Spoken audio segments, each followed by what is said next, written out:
welcome. Take it over with Jessica Lee. I'm here with José Villacís, who is the Senior Director of Product Marketing from Qubole. Hi, Jessica. Hi, Jose. How are you? Very good. And you? Qubole. Yes. I was trying to understand. So Qubole is an analytics company? It is. Maybe you can explain a bit more because you work very closely with AWS. Yes. And of course, Azure as well, and Google and Oracle, all the major cloud providers. Okay. So Qubole provides a cloud native data platform for analytics, machine learning, and AI. What it does is it allows our customers, enterprises, to use the best tool for the job in order to process that data. And when I say the best tool for the job, it could be a variety of open source technologies that can handle petabytes of data, which is generally produced or combined today in most organizations. Okay. For what purpose? They may have data engineers that need to build data pipelines to take the data, process the data, and make it useful. Like an autonomous car, for example. Exactly. Right? With They may have a lot of data scientists who need to train their algorithms and then deploy their machine learning models. They may have a lot of analysts who need to query and understand the data. So I'll give you some examples. Say a very large ride-sharing company here in the Valley, Lyft. They process very, very large amounts of data on a monthly basis, primarily for understanding and querying everything that has to do with their business. Okay. And I'm speaking at the petabyte level, right, at the 2-digit petabyte level. We may have very large operations in online travel companies like Expedia, who have a combination of a lot of data engineering and also a lot of machine learning for the different businesses. Or we may have smaller disruptors, say like Notto, a local company as well in Silicon Valley, who focuses on improving the safety of the fleets for their clients by using data from in-dash cameras or inside vehicle cameras, a lot of the sensors in the vehicles, satellite navigation, traffic information, all kinds of data that they collect in real time, near real time. Streaming data, batch data, all of that in order to make sense out of it and on a daily basis capture that, provide recommendations and understanding to their clients of how to best improve safety. So those are tangible examples of multiple ways that different organizations use Qubole's technology. At the core, it is an agnostic platform, which means you can use any type of these technologies, any cloud, as was the original concept from our founders. They built the data platform at Facebook. Yes, that's very interesting. Tell me about that. They came out of building... Yes, the data platforms out of Facebook. Initially, when back in those days when things were still held on premises.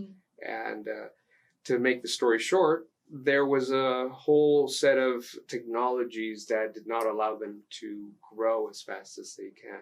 In a recent article from our CEO on Forbes, he was talking about the fact that when he started, there were roughly 20 million users in Facebook. When he left, there were over 800 million. Wow.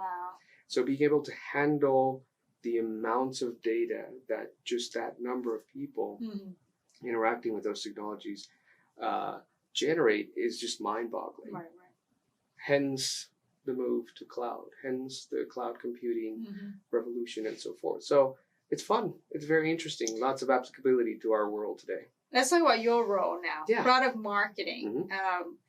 I think at each company it varies. So define for me what you do there. Sure.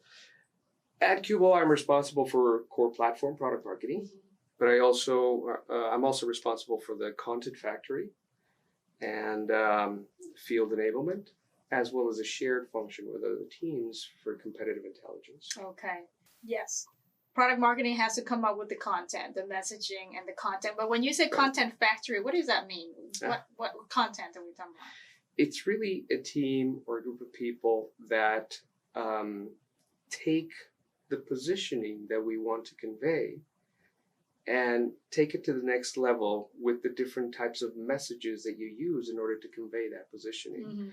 And that could take multiple forms, usually smaller form of content for social media vehicles in videos, podcasts, written form, a lot of blogs, but then it could be long form content and longer white papers or material for our corporate communications people, for the press, the media analysts. So different types of content production in a format where you typically consider having what we call a golden asset, of which you can derive many of others from that.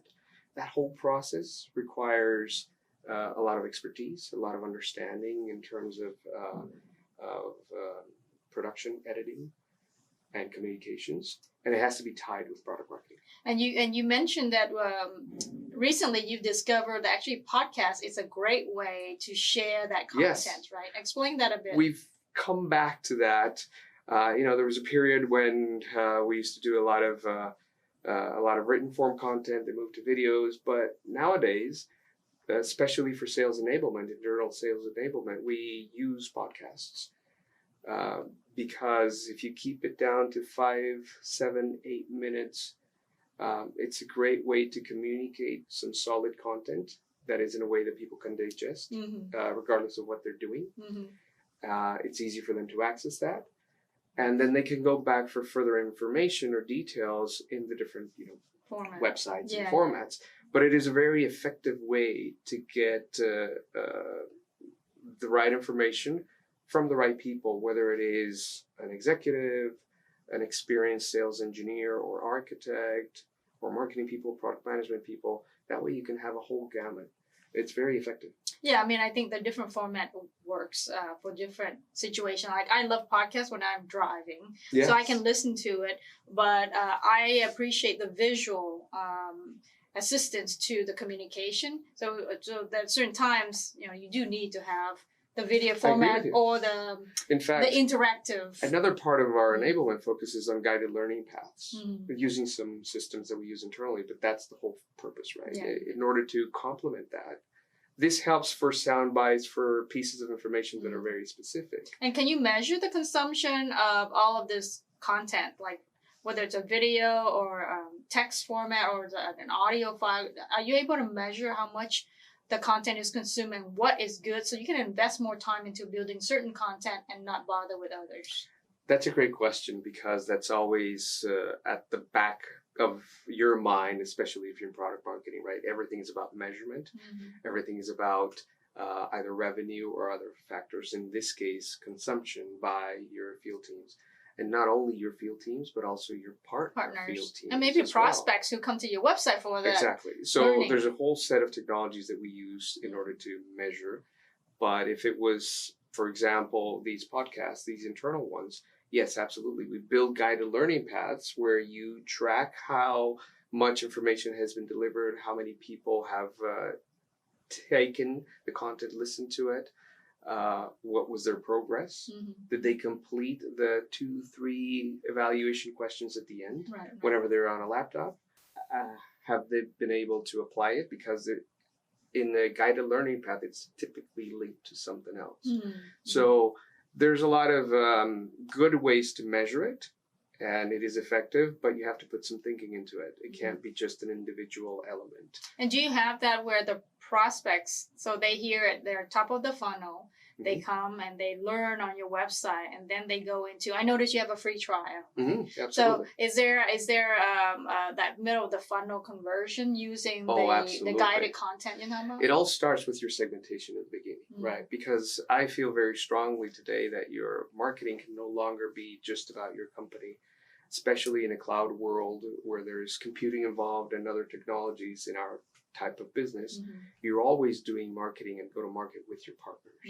So being able to track from the top of the funnel down to the bottom of the funnel every interaction, we use some pretty sophisticated ways to segment the people that we contact. And off of that, then we dive into what exactly is the journey that we plot to give them content, meaningful, useful content. And you're able to track that, the level of interaction, all the way down to something very hands-on, like a free trial, or a full-featured, like a test drive or a full-featured free trial, so that then you progress your sales cycle. So we do that very detailed tracking from A to Z, from the segmentation levels all the way down to not just on the web, all the other channels. So there are components in my colleagues' teams for digital marketing, for demand generation, where it all comes together. So it's very interesting, and it's fun to just go through that, make some tweaks and adjustments. What challenges do you face now in this I guess the ecosystem in which when you work, it's not always you, it's like your partners are very important to you? Yes, as I was saying, you're always looking to have a seat at the table with your prospects, because it's not anymore about the size of the company or about how many people you have or anything like that. It's really how can you be effective helping those companies process their data so that they can use it. And that implies that you have to partner very actively from the get-go. Unlike the old days when you had to do this independently or you just did campaigns with some partners. For us, it's not that anymore. For us, our core positioning and messaging at the top level is done with our strategic partners. This is why those functions that I am responsible for, and they're all in sync. So the challenges are varied. From a personal perspective, leading the team, you typically have challenges finding the right people, because you have a collection of profiles and skill sets that you want in your team that are not traditional ones. I am, of course. So you're recruiting, and talent is a challenge. Finding people with technical skills, the right technical skills. You need people with right technical skills, but you also need people that are effective marketers. You need people that are very good communicators in printed, written forums or other media. You need people that are effective communicators with sales and that can enable salespeople in your company and in your partner's company. At the core, you need people that understand how to work in these environments where you're in many times not just a partnership, but also a co-opetition relationship with some of your partners. So how do you discern that? Yes, that balancing act. Exactly. How do you come together to a prospect, to a company that needs, as in our prior example, to improve fleet safety without confusing them and saying, this is what best fits your environment so you can be successful. And so that's what makes it very interesting. Those are some of the typical challenges. Exciting. Well, thank you so much, Jose, for being here. I appreciate you talking about Qubole. I'm learning a lot about that, and how important it is to work with partners for the go-to-market strategy. Indeed, it is. Thank you, Jessica. There you have it, folks. Take it up with Jessica Lee, Jose Villacís from Qubole.